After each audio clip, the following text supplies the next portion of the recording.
Guys, it seems like the truth is stranger than fiction and everything is upside down, especially with Donald Trump's latest move inside of Syria. And in this video, we will take Donald Trump's announcement and show you how everything he said about these latest airstrikes is an absolute complete lie. And even as a Donald Trump supporter, I believe after watching this video, there's no way you could support him after this. If you think I'm wrong, prove me wrong. Watch this video and engage with me in the comment section below. But this video will also be important for people out there to counter the propaganda networks and the bloodthirsty mainstream media that is trying to convince the American people that this move is somehow justified and that there needs to be a bigger conflict inside of Syria, which is utterly insane. Alright, now to get started here, let's look at Donald Trump's first announcement when it came to these Syria strikes, point by point. On Tuesday, Syrian dictator Bashar al-Assad launched a horrible chemical weapons attack on innocent civilians. Okay, first point. How do we even know it was the Syrian government that did this chemical attack? There was no investigation. There is no evidence provided to the American people. And before the gas even settled, before people could even find out who was behind this chemical attack, Donald Trump just launched these Tomahawk airstrikes. It made no sense for the Syrian government to use chemical weapons, especially on the eve of peace talks. And the previous announcement by Donald Trump's administration a few days ago stating that they are no longer interested in regime change inside of Syria. Why would Syria and Bashar al-Assad jeopardize its existence when they were clearly winning the war against the rebels, and all they had to do is wait it out until they defeated them and would be able to exist as a state? We even know from the 2013 chemical weapons attack that it was not Assad, but Syrian rebels that have used chemical weapons before inside of Syria, according to UN officials. Donald Trump essentially believed on non-existing evidence that was given to him by the same intelligence agencies that told us that there was weapons of mass destruction inside of Iraq, and for some reason he believed them. The Russians' explanation for this recent chemical attack makes more sense, since they are stating that it was rebels who were hoarding chemical weapons in a depot that then the Syrian government did bomb, therefore releasing the chemical weapons into the environment and causing this chemical weapons attack. That to me is a lot more plausible than the Syrian government deciding, you know what, well, since we're almost done with defeating the rebel groups inside of Syria, let's make a really disastrous move that will jeopardize everything. Continuing on. Assad choked out the lives of helpless men, women, and children. It was a slow and brutal death for so many. Even beautiful babies were cruelly murdered in this very barbaric attack. No child of God should ever suffer such horror. Oh. The humanitarian aspect of this.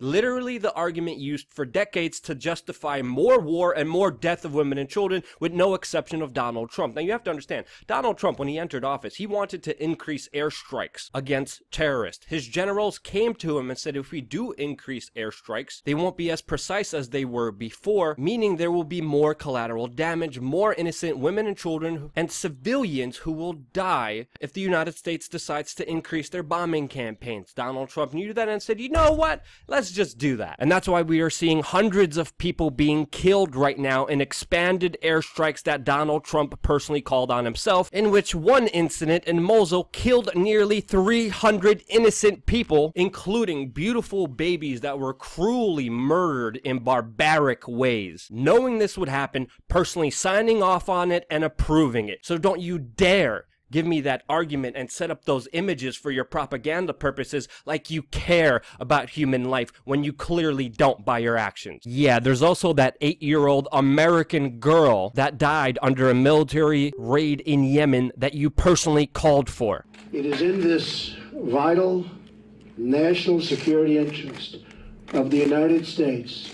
National security interest? Really? When did the Syrian government come over to the United States and do anything bad towards us? You bombed a secular government that protects Christians and is fighting against ISIS. Interests that you even said during your campaign are shared between you and the Syrian government in order to truly defeat radical Islamic terrorists, and you bombed that country. Please, show me on this map where Syria has hurt you. What you ultimately did, and this is according to Ron Paul, former congressman and statesman, is that you helped ISIS and Al-Qaeda by becoming their air force. And by doing this, you bombed a Syrian airbase who was responsible for protecting a Christian community from ISIS. As a result, the refugee crisis continues to deepen and the region continues to destabilize, threatening the United States and its allies. Do you know why we have the refugee crisis? Because of the actions that you are continuing yourself that have been followed by George W. Bush and Barack Obama,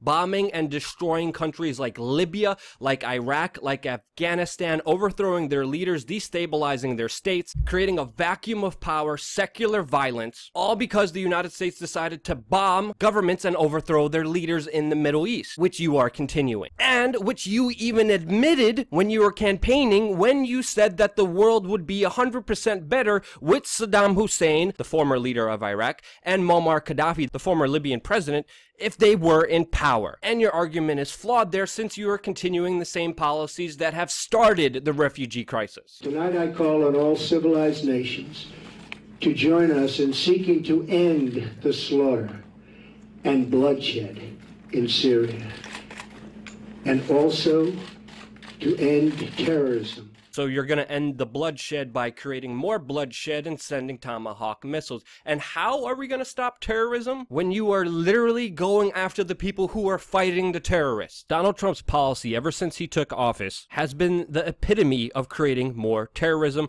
especially with the countries he has aligned himself with. Israel, which ISIS has never attacked, fully supports President Trump's decision to bomb Syria. So does Bahrain, one of the biggest countries that sponsors global terrorism, as well as receiving praise from Saudi Arabia, who, even according to Donald Trump when he was campaigning, is a major sponsor of terrorism all around the world. Saudi Arabia is the chief exporter of Wahhabism, extremism, and financer of global terrorism. Donald Trump's foreign policy ever since he took office has been cozying up with countries who are directly responsible for the exporting of global terrorism, meanwhile making enemies out of Iran, out of Syria, out of Russia, who have been fighting against them. And that is all a part of the plan, since he filled his cabinet with CFR globalists who are hell-bent on starting a war with Russia, and meanwhile were the same people supporting the Syrian rebel groups and Islamic terrorists against President Bashar al-Assad all the way back in 2012, when Barack Obama secretly authorized the financial and military support of these radical groups. We pray for the lives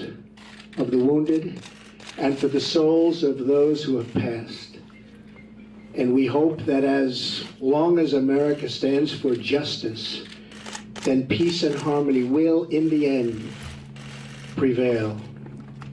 Good night, and God bless America and the entire world. Excuse me, but what the pluck happened to make America great again and make America first? Because as Donald Trump has said himself in 2013, when Barack Obama wanted to do what he just did, he said, quote, "What will we get for bombing Syria besides more debt and a possible long-term conflict? Obama needs congressional approval." Is everyone seeing how incompetently our country is being run by watching this mess with Syria? Our leaders don't know what they are doing. Oh, and this one's my favorite. September 5th, 2013, Donald Trump said, quote, "Again, to our very foolish leader, do not attack Syria. If you do, many very bad things will happen, and from that fight, the U.S. gets nothing." From August 31st, 2013, when talking about Barack Obama trying to bomb Syria, he said, quote, "Be prepared. There's a small chance that our horrendous leadership could unknowingly lead us into World War III.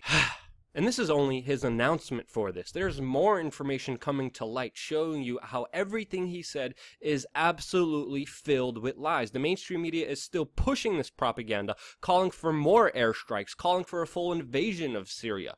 This is not the end, only the beginning of a disastrous policy that won't only hurt the United States, but will hurt the entire world. We're also finding out that this decision came down by Donald Trump and was sparked by his daughter Ivanka Trump's heartbroken response to Assad's chemical weapons attacks. Now, if Donald Trump is making this kind of emotional response based on his daughter being sad, he should not have the freaking nuclear codes. We're also finding out that Ivanka's husband, Jared Kushner, had a huge role in this, and that Steve Banon, recently kicked off the National Security Council, was against this. And when information came to light that Donald Trump sided with Jared Kushner, the hashtag #FireKushner became the top trending hashtag on Twitter as people realized what was really happening. Now, with this latest globalist neoconservative move by Donald Trump, he is losing support from his base. People like Milo Yiannopoulos, Marie Le Pen, Nigel Farage, and anyone else really with common sense right now is disavowing Trump for his illegal actions that he did without even congressional approval. This shows poor leadership and judgment, because right now, if ISIS and Al-Qaeda want to destroy the Syrian government and create their own Sharia state, all they have to do is keep launching chemical attacks on themselves, and the United States, without investigation, will automatically blame Bashar al-Assad and bomb him to smithereens, giving them their wanted Muslim state, while bringing us on the brink of World War III with Russia and China, who openly support Bashar al-Assad and the Syrian government. And some people in the alternative media have gone completely insane,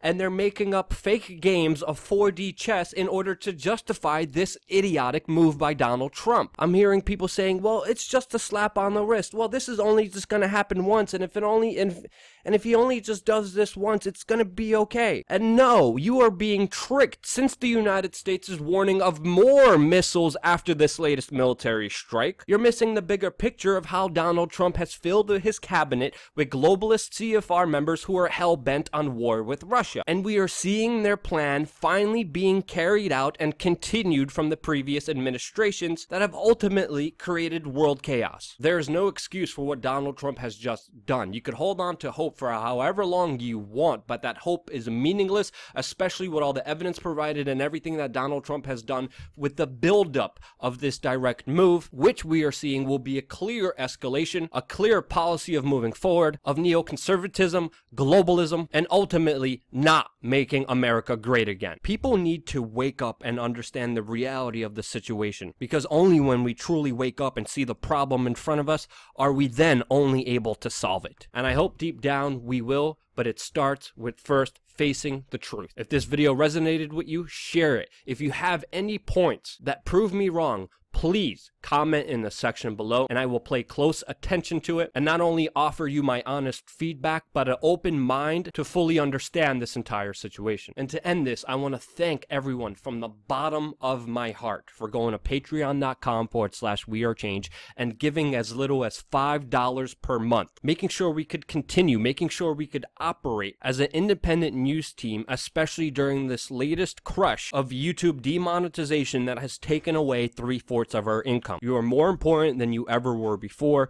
Thank you from the bottom of my heart for supporting us, watching, and being a part of this very important discussion.